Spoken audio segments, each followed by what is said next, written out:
You press that down so down. Oh, this is nice. All right.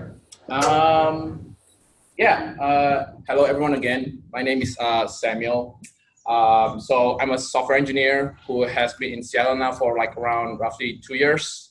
And I've worked at Amazon and Lyft. And just to fix a little bit of inaccuracy, I'm actually gonna work in Facebook this coming August. But yeah, these 2 years I've been working with Amazon and Lyft, so it's a pretty big company. So I think it's pretty useful as well to know about those. And so I'm from Australia, and fun fact about Australia: every living thing there tries to kill you. we have the great white shark who kills Australian servers.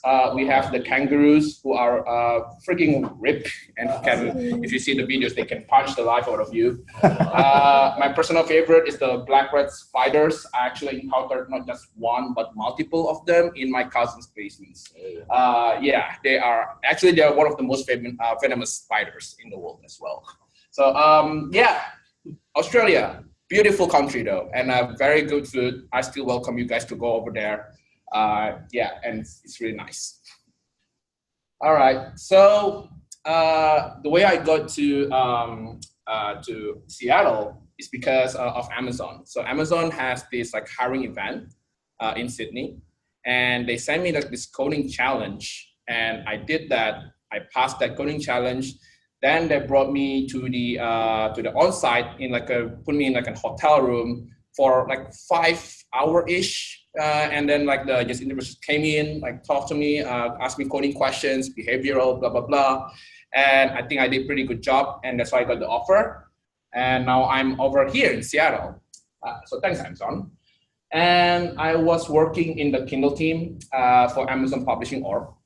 So I think in this team, we are working on creating this web application for Amazon authors to look at their sales. So, Amazon authors like publish their books through us, Amazon, and we actually look at their charts and everything.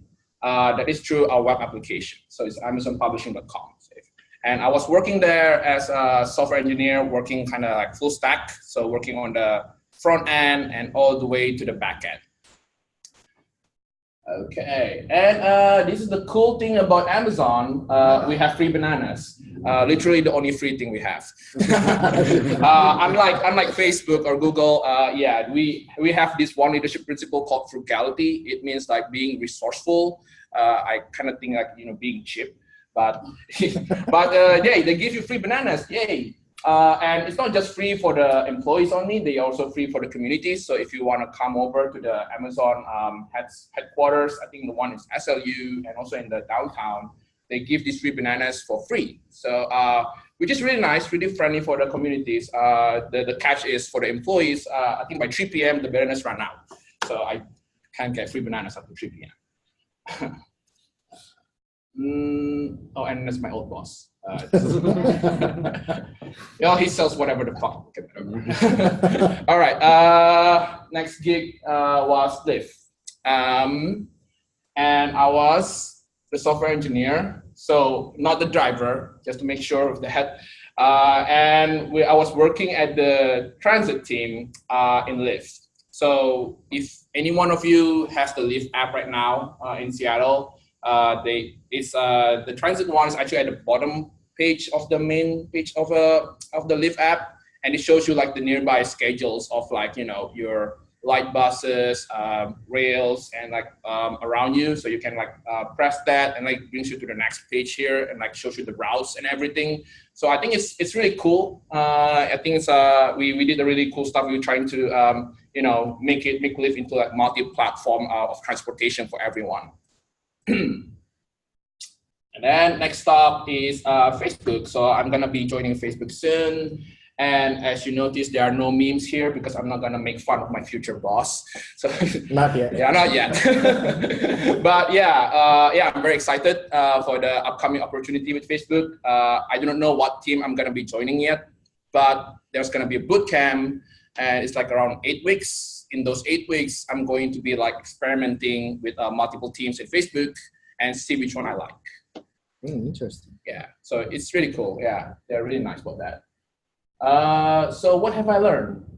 All right. So the first one is software engineer is not about coding. So it's very different. This is my experience from like back in Australia. And I think like talking to my friends who are software engineers in other countries. Uh, Usually when you're a software engineer in like in Australia, is like your work is kind of siloed, right? You are more like, here we have a spec for you. Here is some designs, and this is what we want to do. And you code it, you put in your 8 hours of work, you bring it back, and then that's it. That's done. It's everything's all good and chill. I think in the US, in over here, as software engineer, it's very different. It's not like sometimes the specs is not specific. Like Amazon, they're this one is like very vague. Like my manager was just like, I think we need to increase the user metrics by so and so. And then we start to brainstorm, and then we we talk like, what is the things that we probably can do to increase the metrics. So it's very as a software engineer, you do not have just just code. You actually have direction of the product as well. So it's up to you as well to like what you want to do with the product, how do you want to increase it, and most of the time you actually have to drive those projects, right? And like they will give you like, okay, we want to do this, and like, yeah, I think this is great. I think I'm gonna own this project, and you're gonna have to drive those projects yourself. You're gonna talk to the other teams. You're gonna talk to the PM. You're gonna talk to the manager. So it's very very self-driven. It's very different. So it's not like I'm just gonna be on my keyboard and wait for my manager to give me my task. But it's more like, hey, manager, I think I'm gonna do this and this and this, and you go and do those stuff. The next one I think is collaboration. Again, this is based on my experience. Back when I was working in Australia, the experience was that I'm gonna be given a project. I do it solo, and that's it. I'm done, right? But in here, like in a company like Amazon, Lyft, I think Facebook too, it's a big tech company, and a lot of your code is actually being used by other teams, and you're actually potentially using other teams' code as well. So actually, the collaboration here is very, very important. I can't stress that far enough. Like, you can be a very strong programmer, but if you are not a very good communicator, you can't do very good teamwork with other people. It's very hard for you to get a strong performance review. We have this performance review called the 360 in Amazon. Basically, peers around you and your managers is going to rate you. So if maybe you might be the smartest engineer in the room, but if everybody hates you, they're gonna kind of manage you out, right? They just like, yeah, he's a good performer, but he's not able to collaborate with everyone. Okay, so that's a random view. Ownership. This is one important quality that I think they have to have as a software engineer. And like referring back, this is to a story that experience I have in Amazon. So about ownership. So I was given this project. It's a web application framework that we have to upgrade. So, and it's actually they call it Horizonte. It's like kind of fork version of Java Spring. And if you are, ever tried to upgrade a web application version, it's hella messy. It's really, really annoying. And also, I have no prior knowledge of a Java web application.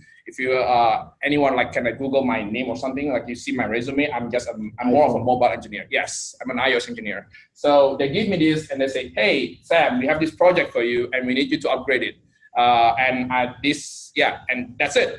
That's the only 2 lines of specs I have. Right? We need to upgrade this to the next version. And I have no Java web application knowledge.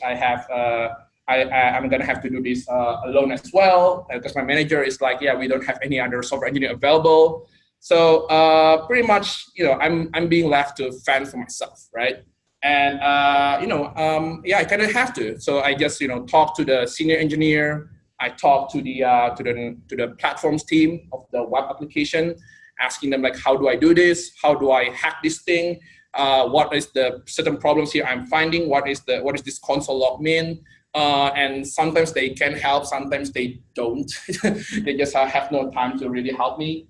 And yeah, I got that delivered, right? Because like that's what it means to have ownership. You know, you own the project, you drive that project somehow to the completion, and that is part of what is being expected of you as a software engineer in these big tech companies. The other one is on calls. So if any one of you is familiar with on calls, it's basically being available 24/7 for your own code. And like, yeah, usually for an on-call, let's say you're being on-call for a week. So if there's anything wrong happening with your code, let's say an Amazon order, drop off, or like someone like, hey, we can't see the sales chart anymore on the website. And if you're on call, then basically like you have to fix it somehow. And sometimes it's not just your code. Sometimes it could be the other team's code, but you just have to fix it because you just call, right? And that's what it means as well as an ownership. You know, you own the product end to end, even the whole life cycle when it went to production. It's not like, yeah, it went to production, go to the cloud, and like, okay, I'm just gonna lie back and like wait. Sure. In Amazon or Live, do you have to also in charge of the operational tasks, like deploy your code to the production? Depends on the team. Okay. But yeah, I think like it's kind of different culture-wise. I think Google have their own like operation team.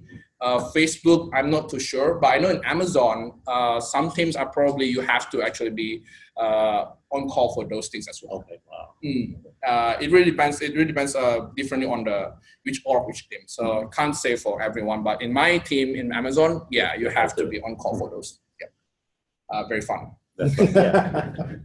I like it. Yeah. So yeah, on call, and that's ownership. The other one is being nice and effectively. So I think this, I'm gonna refer with my experience back in Lyft. So I have this bug that's actually occurring because of another team's code, right? And I just like him, right? Hey, there is something wrong with your code, blah, blah. And he was like, I don't believe you. And like, yeah, I do. Like, so we kind of back and forth. And then in the end, like, okay, I'm going to send you this video of when the bug's happening. There's this console logs and this line of code that's actually causing this whole bug. And once I send it over, then he was like, okay, I believe you now. Let's solve this together, right? And we solve this together. We drive the whole bug fixing thing together. And we got it, with the full context, and we got it working. And to show, after we fix everything, I sent him a donut, all right? Just because it's important to show appreciation to like every software engineer. And I think it's like, sometimes I feel that it's a lack of thing that software engineers do for the other peers sometimes. And I think it's important for you to show appreciation, just because not, you want to say thank you, but also like you want to have a good relationship, generally with everyone in the team, right? Because like whenever you do any project, it's much easier if you do not, hate that person, right? You want to like, okay, this guy has been helpful to me, and he sent me a cake before, so yeah, I will help this guy, right? And that's really I find that whenever I keep very good relationship, at least like not just talk about work stuff, I try to have like and talk about personal stuff as well, right? Because it's much easier for me to work with. And the next time, like if I ever have any bugs anymore with this guy, I guess he's more likely to believe me next time, like, okay, yeah, I think, yeah, he pointed some pretty bad things in my code. I guess I believe him this time. So yeah, teamwork, dreamwork, important in a software engineering career here. And I guess this must be the most interesting part for you guys. How did I get all these jobs, right? First step, Nice. Apply for the job. Very, very important step. You can't start any other steps before that. Why am I like emphasizing this? Because I was afraid as well to apply, right? I did not have the courage to apply for Facebook, Amazon, or whatsoever in the US. And to be honest, like the way I got like the job in Amazon is because the recruiter kind of reached out to me. I think actually it wasn't Amazon, the first one. It was Facebook. Back when I was in Australia, I failed that one. But after, when I was going for the interview with Facebook, I thought like, hey, this thing, I can do this. I mean, I tried, I failed, I know, but I think I could have solved the problem if I practiced a bit more. And that's how I got started. I like, all right, I'm gonna like make a 1 year long schedule and like try to practice lead coding and like, Google a little bit, what are the resources that's needed to succeed in these tech interviews. Because I just feel that, the dream job, it's not out of reach, and definitely not out of reach for any one of you guys as well over here, right? And yeah, most of my friends, they just do not want to apply. They always say that, yeah, it's far away. Yeah, it's, I'm not a genius. I'm not a genius too, just to be clear, right? I'm not a genius. I think like I did a lot of research to actually get here. So yeah, first step, just do it. Apply for the job. Second step, very important as well, practice. No other shortcut besides practice. And yeah, 100 lead codes, 100 interviews, 100 practice. It's very exaggerated, but you get what I mean, right? You just have to do practice every day if you have to. If you are unemployed, then yeah, do it like maybe 8 hours a day if you can. And if you're employed, then maybe do 2 hours or maybe still a bit of hours from your job. No, just kidding. But yeah, practice. You have to practice. The more you practice, the better you can do. And for my tips for the practicing the data structure and algorithms. So obviously you do not want to end up with just a brute force algorithm. The first one is lead code, right? I think everybody must know about this verb, maybe, I don't know. Everyone is like lead code or you don't get the offer, lead code or whatever, right? So it's a verb already, yeah. And Phan.com. This is a very good website. I found that you can actually do a mock interviews with everyone else. So it's like a peer-to-peer interviewing service, right?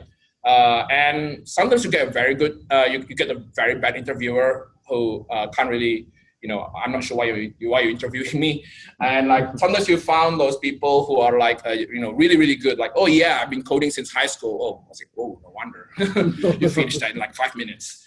All right. So it's kind of hit and miss, but some people you can actually exchange contact as well. So if let's say you found someone who's like really good, right? And like he likes you, right? Maybe, and like he thinks your coding skill also really, really interesting really good for him too.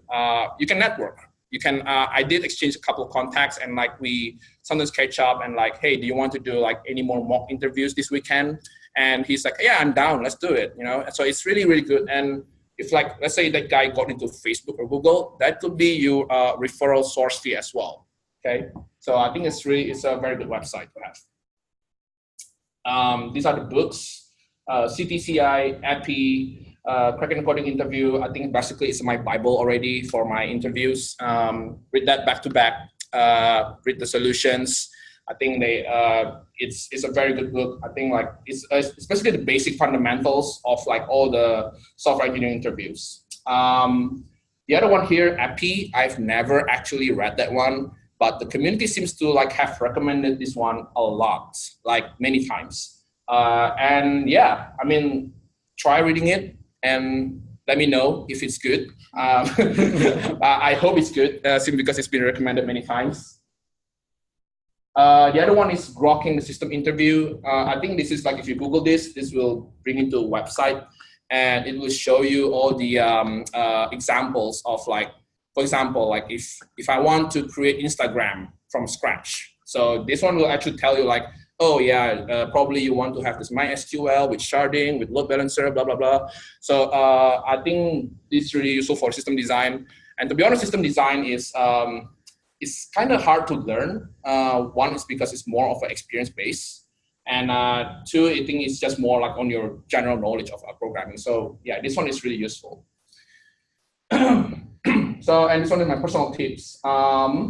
Mock interviews. So mock interviews with friends. So if you have any friends you have in Facebook, Google, Amazon, or whatsoever, ask them if they want to be able to do like a, do mock interview for you, right? Because they have interviewed people, right? And they have passed and failed people. So they can actually like, oh yeah, after this interview, I found that you are lacking of blah, blah, blah, blah, blah, right? And it's very useful. The other ones is actually practice with small companies.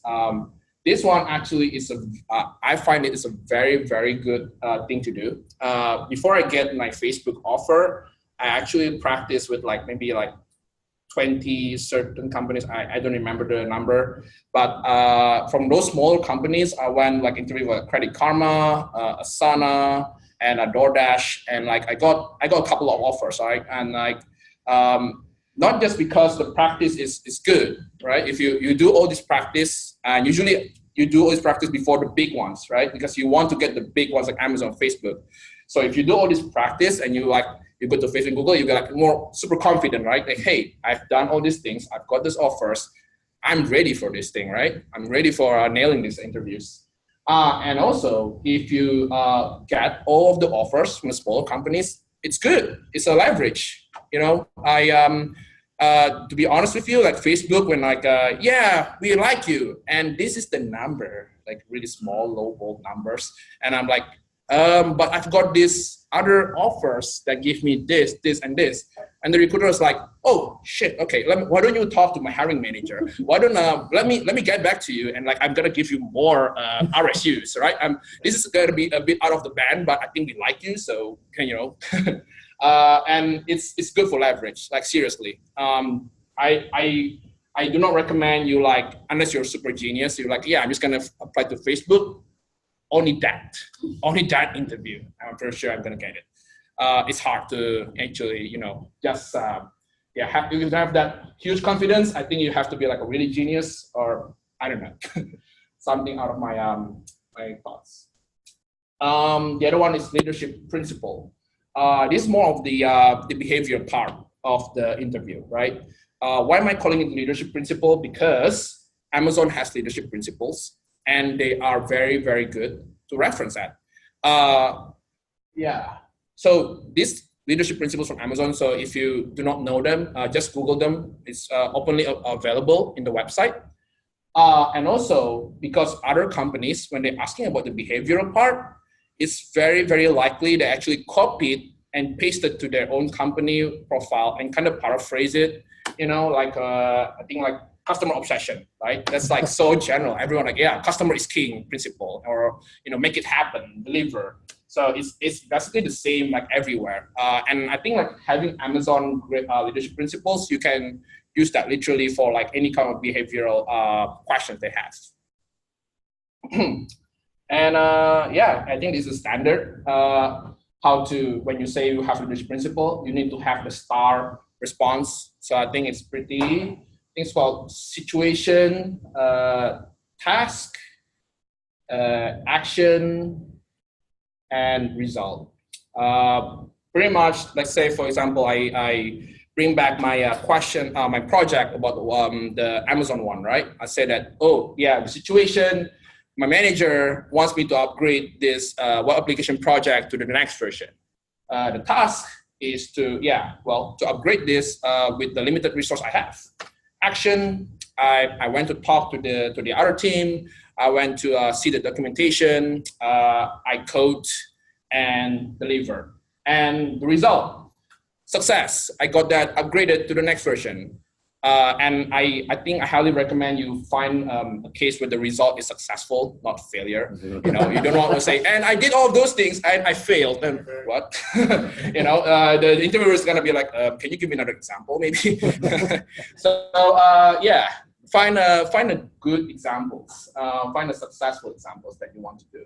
And behavioral actually is very, in terms of interview performance, is different, right? For each company. I think like in Google, they pretty much like more of your technical side. So if you're very good technically, and I'm pretty sure like all the engineers over there, they don't behave like, all the leadership principles like Amazon. I think like, I find them like they just want to know if you're able to solve the problem and have a very creative solution.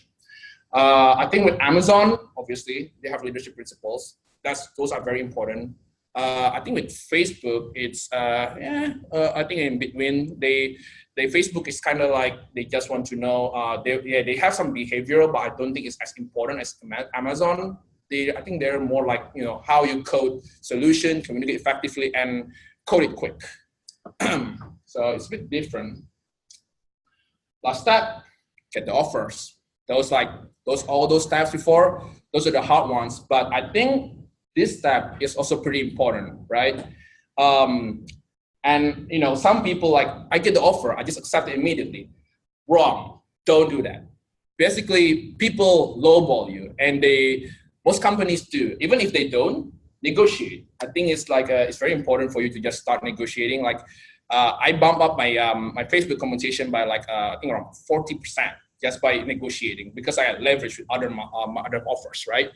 And yeah, you always try to negotiate because like the recruiter, they like it when they can find someone of your talent and then get you for free. I'm not free, but for a very low cost, right? Mm-hmm. That's good for them. But the thing is, the truth is, once you pass all those interviews, you are like like going past all those filters where like there's very small amount of people trickling through, and they really need you. By that stage, you are a king, right?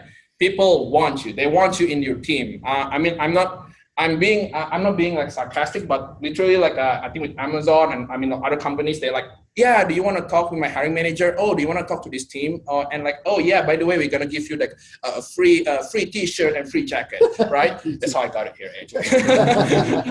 So yeah, they literally trying to do anything they can to make sure they close the deal. So use that, leverage that, but just not too much, right? Don't push them over the edge to the point like, screw you. You know what you want? You're asking for 1 million TC? No, I can't give you that. So don't be too much. And I think like let's say if you have multiple offers, make sure you have one that I think I really like that one, and you're just gonna be the one closing to that other company saying, hey, I got these offers. If you give me this certain bump of amount, I will close this and sign it with you. You can use that, and like the recruiter is gonna be, are you sure about that? Is that a verbal offer? Is that confirmed? Yeah. All right. Then we'll do that. How do you know like when to stop at the negotiation? Well, I mean, if let's say like if the recruiter starts saying like, bro, I mean, we've been emailing for like 2 weeks now. I mean, why are you not coming into a decision? Or to the point of like, this is our final offer, and we can't go any better than this. That's pretty much the end. And I guess that comes a bit with common sense in a sense, yeah, it also depends on the companies as well. If I think like a bigger companies like Microsoft, they don't really want to negotiate actually, but Facebook, Google, and Amazon, they're willing to pay high. I know with Credit Karma, actually, they pretty much give me like there's no change at all actually in the offer, only the signing bonus. They just say, okay, yeah, we can up bump you by $10,000 for the signing bonus, and that's it. But there's nothing else they can do. So it's I think it really depends on the companies. So say if they give you a number, do you have normally use maybe some percentage to go with it, or you kinda go with the like average research? Good question. I think if you want to see like, let's say they're offering to a certain level, right? There's this website called the levels.fyi that will give you like the average of salary and also like the level as well together with it. So if you want to find, let's say Google, like if you see that, and then there's I think Google's in T3, T4, they will give you a range of the salary available for that level. So if you're given an offer, you can ask your recruiter, right? Am I being given an offer for a T4? And like, yeah, I think you're being given a T4 level. Then okay. I think you can just look at the website and look at the range of the salary that you can get. Nevertheless, let's say if they even give you like the highest band in the initial offer, negotiate always. Even though they say maybe like we can't do anymore, it's too high, then yeah, you stop, right? So is this also true for some entry level positions that they apply? Of course. Like student program is also of course. popular? I think, like I said, software engineers are pretty much in demand. I mean, how I got here is like, they just don't have enough talent to find in the US. So I think it's pretty much like if you're able to pass the rigorous interviews and get the job offer, you can negotiate. And I highly suggest you negotiate, especially if you get multiple offers. If you don't have multiple offers, yeah, I guess that really depends on how good you did in the interview. Maybe you're really, really, very good bullshitting. So, so maybe you can negotiate up, right? Sorry? What's the website? Levels.fyi. Yeah. I think that's it. Yeah, I think there's another random meme I put here. And here's my contacts. And also, if you have any questions, go ahead. So can you recommend me some ways to find those numbers that I can use to negotiate? Yeah, I just said it. It's levels.fyi. Okay. But it's not every company is in there, just to be clear. Mostly it's the companies that are pretty popular among the engineers. So how is your routine before when you were studying us for interviews? Yeah, pretty much, 100. I spent like pretty much full time, like, doing the code questions, understanding like, if I'm not able to like,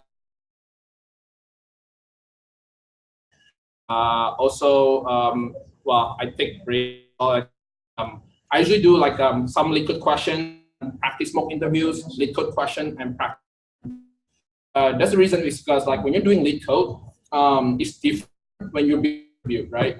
And I think it's very important for you to have the experience of the mock interview, because when you're doing mock interview, not just the coding part that's important, actually the communication part as well. So for example, what I do in like in a Thank you, Sam. All right, thank you. Where was I? Yeah, so in the mock interview, for example, when you're doing these questions, they usually like start with, okay, I want to be able to like sort this, blah, blah, blah, blah. Okay, and these are the questions, and what do you think? And usually like, it depends sometimes if you need more clarification, you might need to say, oh, is there a limitation of the input? Is the output has to be so and so? Okay, I go over the parameters. I think these are the list of steps I'm gonna do.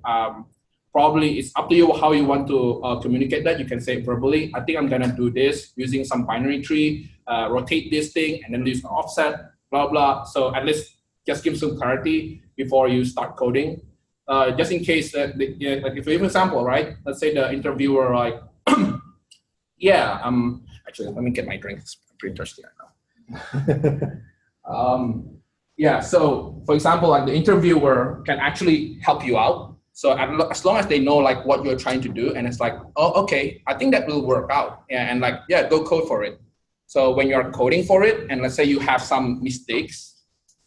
Sorry. That's okay. If you have some mistakes, they will actually correct you. They will actually guide you. And like, oh, I think this part is maybe not what you meant. And you can be like, oh yeah, thanks for correcting me. So it's actually not just one way, contrary to popular belief, right? It's actually two ways. The interviewer wants to know whether you can communicate correctly, and also being able to be guided by them if they like spot the mistakes. And actually like, it's kind of collaborative. They want you to succeed. And that is, it's not they being nice, like they want you to succeed, but they really want you to succeed. They need engineers to come to their company. Of course, like if you ask for hints too many times, they will start to question whether this guy really be confident in our company, So yeah, it's mock interviews, I think is very important. I guess it also depends on different interviewer.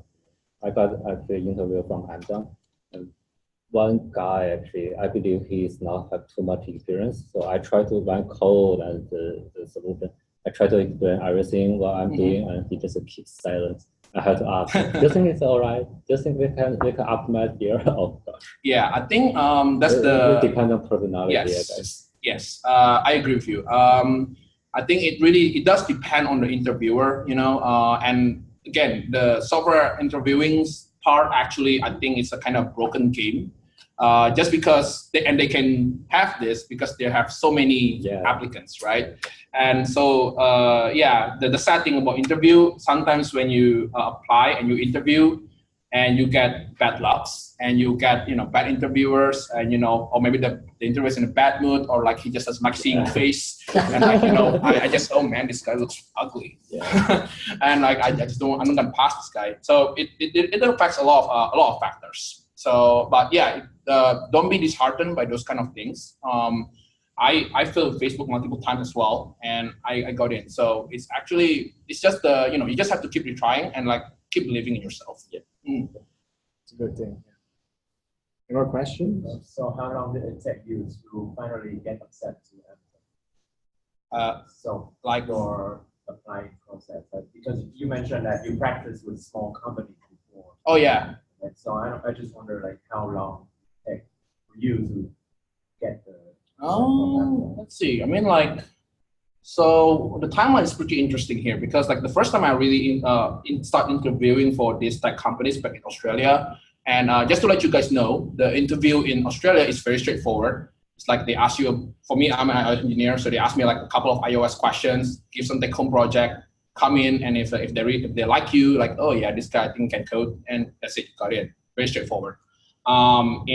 So I only started practicing this after Facebook tried to contact me. So I think that's around 1 year, 1 year before that. So Facebook contacted me. I started practicing with actually some other companies, and actually I got into Groupon as well, and was working there for a year before Amazon contacted me, and like I got to US. But yeah, I mean, it doesn't really matter how long. I think, let's say if you do it full time, like I wasn't doing it full time actually at all. So I think you can do it like 3 or 4 months. You get pretty good. I mean, depends on how good your basic is with your computer science. If you were a really good student back in university and you did data structure algorithm courses, it might take you faster, right? And also depends on how smart you are.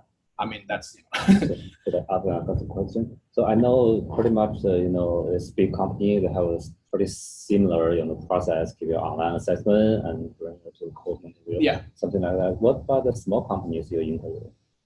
What the process is? Pretty much the same.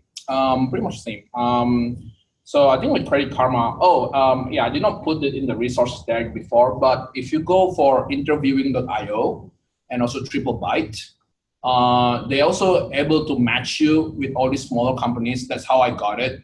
Actually, it's I don't usually apply to the small companies. Usually, I kind of wait for a recruiter to reach out to me, or using this this software, this application like TripleByte, interviewing.io. Yeah. And they kind of go through the same process of having a phone interviews. Once you pass the phone interviews, then they'll fly you to SF and to LA. Which is nice free trips, right? So you can. Even small company can do that. Yeah, of course. They have the money, and you are entitled. Not really, but they will pay for your trip for the interviews. It's just peanut money for them. It's just peanut, yes. For the amount of talent they need, they will pay for a big amount of money. That is until you start working with them. Once you start working with them, they start to scream, "Why do you need this business class trip?" They never give me that. So, yeah. What about the real, the interview process for the smaller company? Is pretty much the same with Amazon? Pretty much the same. So the coding challenge problem? Yeah, pretty much the same. We have a phone interview, and then the on-site interview is usually like a 5-hour-ish. Sometimes 4. Depends on the company. But pretty much, yeah, codings, design, some maybe like talking about your take-home projects. But pretty much it's kind of the same structure. So any small companies that you did, and you can leverage those experience when you go for the big ones. So this is just a general question. So it seems like lead code and like the cracking code interview is really important for like software developer and software engineer. So, but I wonder what about other platforms? For example, data science. Is that are they platform for that? Yeah, okay, for data science, I'm not too familiar with the pipeline, although I think it's kind of different. I think data science is more like, I think data extracting, right? So I think you have to know about like MySQL, like some SQL query syntax. This might or might not be related to you, but also like my friend also was being interviewed as a production engineer in Facebook. what is production engineer? It's a kind of like an infrastructure part. So you need to be able to be very good with Unix, right? And like you need to know like grep, cd, or whatever, making a script to actually work with your Unix system. So yeah, it's usually it really depends on the pipeline. And I went for Facebook for the mobile pipeline, but I think when I got through that, like they say I'm gonna be a SWE. So in the end, like it's up to me whether I want to stay as a mobile engineer or I want to go for like back to back, end to end, right? But yeah, again, the search algorithm is definitely crucial for whatever pipeline you're gonna use. So how hard are the interview questions in those companies? Relative to, I mean, like okay, it's a grand difference, but I find that Google has the hardest ones. Google has the hardest ones, and Facebook is like medium-ish. Again, also depends on the interviewer. If the interviewer is like, being really nasty at you, like, hey, well, I'm gonna give this like a DP and the complex question and make this guy finish in 15 minutes, right? And he could be that annoying. Sometimes sometimes I find like, for example, Uber, like I found like last year like super easy, but I don't know, for this year they suddenly give me a DP question in the phone interview, and I did not pass that. They kind of like ghosted on me, so I think I did not pass. And I would say usually if you are really really comfortable with easy and medium, I would say you could get Amazon, at least Amazon, Facebook as well. And if they don't ask hard questions usually, but it's more of like the speed. Like I think like if you're able to communicate effectively and you're able to find the solution and code it. I think in my case, I did the medium ones. And also, I even went a bit beyond. Like I just said, oh yeah, by the way, this question, I think I know there's this open source library called H3 that actually is solving this kind of question too. And he was like impressed with that. So yeah, I mean, again, in the interview, you want to impress your software interviewer as much as possible. So if you're able to know, like, oh, I know the solution to this, and I think I can do even better, that's like a huge plus point. It's like, hey, this guy raised the bar for the company because he knows these things.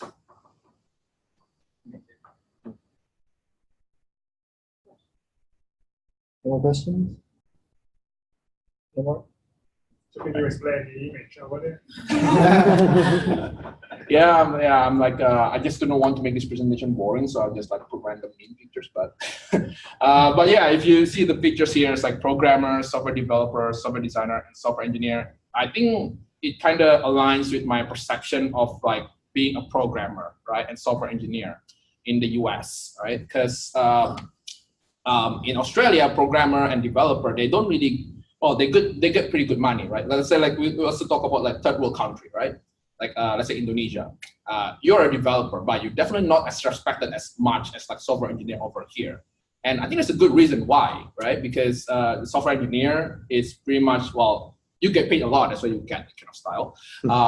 And two, you also expected to do a lot too. The expectation and the ownership that you have is so much higher than just being a mere developer.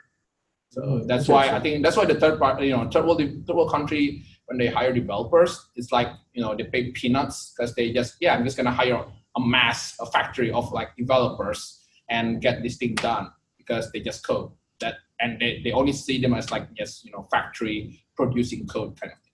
Very different with software engineers. Yeah, that's what we wanted to avoid, to be just a coder. Yeah, yeah. I think it's because you're a software engineer, you are more of a problem solver, right? You're not just someone who codes. You're basically expected in the business meetings, and especially if you get more senior, the less you code, but the more you output in terms of management, project, and like leadership, right? And that's not. I mean, if you're just a nerd, you're gonna be capped inside the company. I can tell you that for sure. But you're gonna be capped at like this level of like just junior mid, right? And you can't really go up if you do not acquire other skills such as coding. And also another question: how about in your case? What's your long-term goal? You're like, I mean, you still have something that you want to aim for high, right? Like, what's that look like? or tech or whatever? Yeah, well, I mean, like I have a long-term goal. Like I want to do my own startup. I guess for now, like learning all these companies. I think it's more now for like short-term to mid-term. It's more about growth, right? I want to grow more as a software engineer, and especially if you are, you're in a competitive environment like Facebook and Amazon, you get to learn tons from all the smart people out there. And to survive in those environment, you have to learn like other things besides coding. And especially if I was thinking, because I want to do startup as well, like being in those kind of environment where I have to drive things on my own. That's a very good like learning platform for me if I do my own startup, right? Because like you are obviously when you're making your own startup, no one's gonna drive it but you, right? And yeah, I think for now my long-term goal is that, but yeah, can change as well. On that, because I was thinking so you switch, you stay with Amazon and lived not very long, and I was curious if it's you intentionally don't want to stay too long before you get in, or after you get in, you're like, well, maybe I don't want to stay that long. Yeah, maybe I'm a very bored guy. So you didn't actually find it in advance. You more like get in and you realize that you want to move on to something new. The thing is, like as an engineer, once you get into like one of these fans, right? I kid you not, every month, or maybe even less than that, recruiters gonna reach out to you, like Facebook, Google, Amazon, Lyft, Uber. They're gonna reach out to you, and like even if you say no, and like I can't do it right now, and like okay, that's okay, I'm gonna ping you back in 6 months, okay? All right, I'll just email you again, and then, so you in the end, once you get like let's say. Yeah, I feel like I have learned enough, or yeah, I think like the stocks is not doing great at all. So I decided like yeah, maybe it's a good time to change. And to be honest, like it's really dependent on like what you want to do, right? If you like you're really happy at your company and your team, like I got a good team and my promotion is I'm pretty solid on like getting promoted in the next year. Well, why you have to change? Some people actually change companies to get promoted, and this is how I heard from my teams, right? And I did get up level as well when I went to Lyft. They actually like, oh yeah, I'm an SD1 but I went to Microsoft. Now I become like a level 62, and then when I come back to Amazon, I become an SD3. So it's kind of like career, kind of like job hopping, but you kind of like job hopping to the above of your level, right? And that's what you want to do. You don't want to really like, just a lateral move. And sometimes that's probably the only way for you to get promoted. It's kind of weird here in the software engineering. Good. More questions? Okay. Any more last tips, words, wise wisdom? Oh, shit, more I'm gonna. More memes. No, I think I guess my any last comments I make probably is like just apply and just do it. And if you guys need referral at Facebook, let me know. I'll be here. Thank you so much. I'll be here as well, and I can get the referral money. Just kidding. I want you guys to succeed. Seriously, I think like this US is a very good country for you to start as a software engineering career. And yeah, once you get one of those fans, if you guys familiar, it's like Facebook, Amazon, Apple, Netflix, Google. Basically, as a software engineer, you don't have like a certification, right? I mean, you can have a certification. But your certification is actually your portfolio. Once you have like one of those Facebook, Amazon there, they pretty much know that you are worth something, right? So yeah, I highly encourage you guys to actually join one of those companies. Come back in 6 months after you work there. Yeah. Yeah, maybe you can become a teacher here or something. You're gonna be like, wow, I'm moving to Microsoft now. Yeah. All right. Okay. Thank you so much. Yeah, Thank you. Thank you. Thank you. Before you leave, can we just